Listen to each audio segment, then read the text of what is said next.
జరిగింది. కౌంటింగ్ అయిపోయిన తర్వాత, ఎన్నికల లెక్కింపు అయిన తర్వాత ఈ ఆంధ్రప్రదేశ్ రాష్ట్రంలో జరుగుతున్నటువంటి బీహార్ తరహా కిరాతకాలు, బీహార్ తరహా హింసా రాజకీయాలు ఇవన్నీ కూడా గవర్నర్ గారి దృష్టికి తీసుకెళ్తామైంది.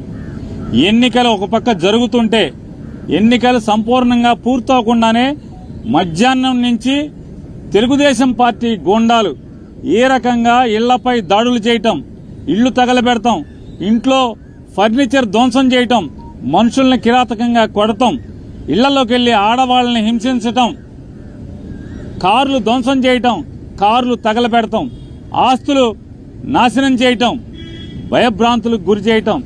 అంటే తెలుగుదేశం పార్టీ అధికారంలోకి వస్తే ఎర్ర పుస్తకంలో, అంటే ఎర్ర పుస్తకంలో ఏం రాసుకున్నారా అంటే మేము హింస కోసమే, ఈ కక్ష తీర్చుకోవడం కోసమే, మాకు వ్యతిరేకంగా వైఎస్ఆర్ కాంగ్రెస్ పార్టీ ఎవరు జెండా పట్టుకుంటే వాళ్లనల్లా కిరాతకంగా హింసిస్తాం, వాళ్ళ ఆస్తులు ధ్వంసం చేస్తామనేటువంటి దానికోసమే అధికారంలోకి వచ్చినట్టుగా ఇవాళ వాళ్ళు ప్రవర్తిస్తున్నారు. ఇవన్నీ గవర్నర్ గారికి చెప్పినప్పుడు ఆయన ఆశ్చర్యపోయారు. ఏంటి ఇంత కిరాతకంగా జరుగుతుంటే పోలీసు పట్టించుకోవట్లేదా అని చెప్పినారు. వాస్తవం సార్, ఇది ఒక్క ఎఫ్ఐఆర్ కూడా నమోదు కావట్లేదు. వెళ్లి పోలీస్ కంప్లైంట్ ఇచ్చినా, ఫోటోలతో వీడియోలతో ఇచ్చినా కూడా ఆ వీడియోలన్నీ కూడా గవర్నర్ గారికి ఇవ్వడం జరిగింది. ఇంకా ఎక్కడెక్కడైతే జరుగుతున్నాయో అన్నీ చెప్పడం జరిగింది.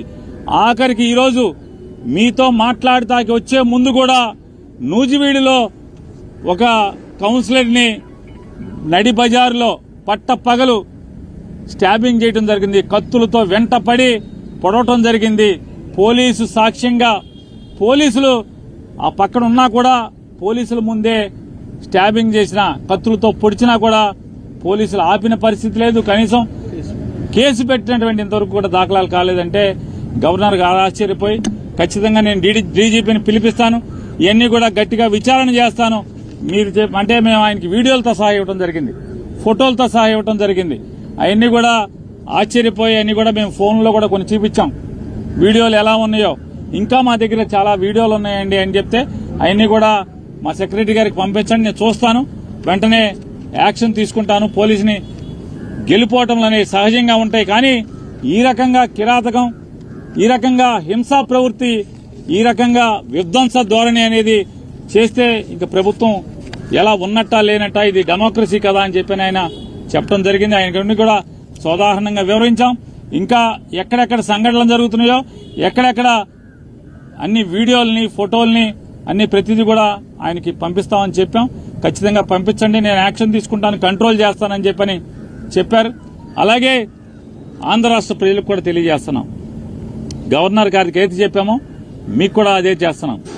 ఇవాళ అంటే 4వ తారీఖు మధ్యాహ్నం నుంచి ఏ రకంగా తెలుగుదేశం పార్టీ హింస ప్రవృత్తితో చెలరేగిపోతుందో, హింసను ఏ రకంగా ఈ ఆంధ్ర రాష్ట్రం మీద ప్రజ్వలింపజేస్తున్నారో, అంటే వాళ్ళు గెలిచింది ఈ రకంగా ధ్వంసకాండ కోసమా, ఈ రకంగా హింసాకాండ కోసమా? ఇవాళ ప్రజలు ఓటేసిందా చంద్రబాబు నాయుడు గారికి, కూటమికి అని చెప్పని మేము మీ ద్వారా, ప్రజల ద్వారా ఇవాళ తెలుగుదేశం పార్టీని, కూటమి నాయకుల్ని హెచ్చరిస్తున్నాం. ఈ రకంగా మీరు ప్రోత్సహిస్తే ఈ సంస్కృతిని, బీహార్ సంస్కృతిని ఆంధ్ర రాష్ట్రంలో గనక మీరు బీజం నాటితే ఎల్లకాలం మీరేం ఉండరు కదా. అంటే ఈ రాష్ట్రానికి కొత్తగా ఏం సంస్కృతి తీసుకొస్తున్నారు మీరు? అంటే ఇది అందుకోసమే జగన్మోహన్ రెడ్డి గారు కూడా ఈ ఎక్కడెక్కడైతే రాష్ట్ర వ్యాప్తంగా 26 జిల్లాల్లో హింస ప్రజ్వలిల్లుతుందో, ఈ భీకరంగా ఈ దాడులు చేస్తున్నారో, ఈ దాడుల్ని ధ్వంసకాండ రచిస్తున్నారో, వీటన్నిటిని కూడా గట్టిగా నిలువరింపజేయడం కోసం, వైఎస్ఆర్ కాంగ్రెస్ పార్టీ కార్యకర్తల మీద ఎక్కడైతే దాడులు జరుగుతున్నాయో వాళ్ళందరినీ కూడా రక్షించడం కోసం పోలీసులు ఎలాగో ప్రేక్షక పాత్ర పోషిస్తున్నారు.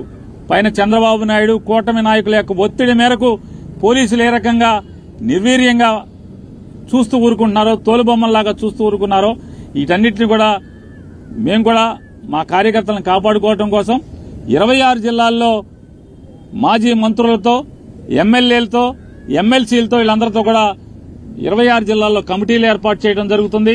ఈ కమిటీలందరూ కూడా ఎక్కడెక్కడ తెలుగుదేశం ఈ కూటమి నాయకులందరూ కూడా ధ్వంసరచన చేసి ధ్వంసం చేస్తున్నారో, హింసాకాండ చేస్తున్నారో అక్కడ వైఎస్ఆర్ కాంగ్రెస్ పార్టీని వెళ్లటం, వాళ్ళని పరామర్శించడం, అక్కడ వీడియోలు ఫోటోలు మొత్తం తీసుకుని అక్కడ ఉన్న ఎస్పీని కలవటం, మీడియా ద్వారా ప్రపంచానికి తెలుగుదేశం పార్టీ కూటమి నాయకులందరూ కూడా ఎంత ధ్వంసం చేస్తున్నారో, హింస చేస్తున్నారో, మారణకాండ చేస్తున్నారో అదంతా కూడా ప్రపంచానికి చెప్పే కార్యక్రమాన్ని, మా కార్యకర్తల్ని కాపాడుకునేదానికి, మా కార్యకర్తలకు అండగా ఉండేదానికి ఈరోజు జగన్మోహన్ రెడ్డి గారు కమిటీలు వేశారు. ఆ కమిటీలన్నీ కూడా రేపటి నుంచి ఆ కార్యక్రమాల్లో ఎక్కడెక్కడైతే దాడులు జరిగినాయో, దాడులు జరిగిన వెంటనే సమాచారాన్ని అందుకు వెళ్తాం గాని, అలాగే లీగల్ టీంలన్నీ కూడా రాష్ట్ర వ్యాప్తంగా ఉన్న 26 నియోజకవర్గాల్లోని వైఎస్ఆర్ కాంగ్రెస్ పార్టీ లీగల్ టీంలన్నీ కూడా యాక్టివేట్ చేయడం జరిగింది. వాళ్లు కూడా ఎవరైతే రాజకీయ పార్టీ నాయకులతో పాటు వాళ్లు కూడా వెళ్లటం, కేసులు ఎక్కడెక్కడైతే కడతలేదో కేసులు చేసేదానికి కూడా ఎస్పీలని కలవటం, అలాగే ఆ వివరాలన్నీ కూడా మళ్లీ గవర్నర్ గారికి తీసుకొచ్చి ఇచ్చేదానికి కూడా ఇవాళ మేము నిర్ణయం తీసుకోవడం జరిగింది. ఇవాళ మరొకసారి కూటమి నాయకుడైన చంద్రబాబు నాయుడు గారిని కూడా గట్టిగా మేము హెచ్చరిస్తున్నాం. ఈ బీహార్ సంస్కృతిని లేదా ఈ వేటాడే అధికారాన్ని అడ్డం పెట్టుకుని ఈ వేటాడేటువంటి, ధ్వంసం చేసేటువంటి, ఆస్తులు తగలబెట్టేటువంటి లేదా మనుషుల్ని ప్రాణహాని చేసేటువంటి, నరికేటువంటి, కత్తులతో దాడులు చేసేటువంటి సంస్కృతిని ప్రారంభిస్తే ఖచ్చితంగా దీని పర్యవసానాలు అనుభవించాల్సి వస్తుంది భవిష్యత్తులో అని కూడా చంద్రబాబు నాయుడు గారికి హెచ్చరిక చేస్తూ ఇది మానుకోమని చెప్పని, కట్టిపెట్టమని చెప్పని, అలాగే వారిని గట్టిగా డిమాండ్ చేస్తూ పోలీసును కూడా, అధికారులను కూడా మేము డిమాండ్ చేస్తున్నాం. ఈ రకమైనటువంటి చేస్తే భవిష్యత్తులో చేయగలిగేదే ఉంటుంది. పిల్లిని గదిలో పెట్టి కొడితే పిల్లి కూడా తిరగబడుతుంది ఆత్మరక్షణ కోసం. ఖచ్చితంగా వైఎస్ఆర్ కాంగ్రెస్ పార్టీ కార్యకర్తలను కాపాడుకుంటాకి మేము కూడా తిరుగుబాటు చేయాల్సిన పరిస్థితులు వచ్చేదాకా తీసుకురాబాకండి అని చెప్పని కూడా వారికి తెలియజేసుకుంటూ, గవర్నర్ గారు గట్టిగా చెప్పారు, పోలీసుని పిలిపించి వీటన్నిటి మీద విచారణ చేయిస్తాను, ఈ ధ్వంస రచనని, ఈ హింసాకాండని కంట్రోల్ చేస్తానని చెప్పని కూడా గవర్నర్ గారు చెప్పడం జరిగింది.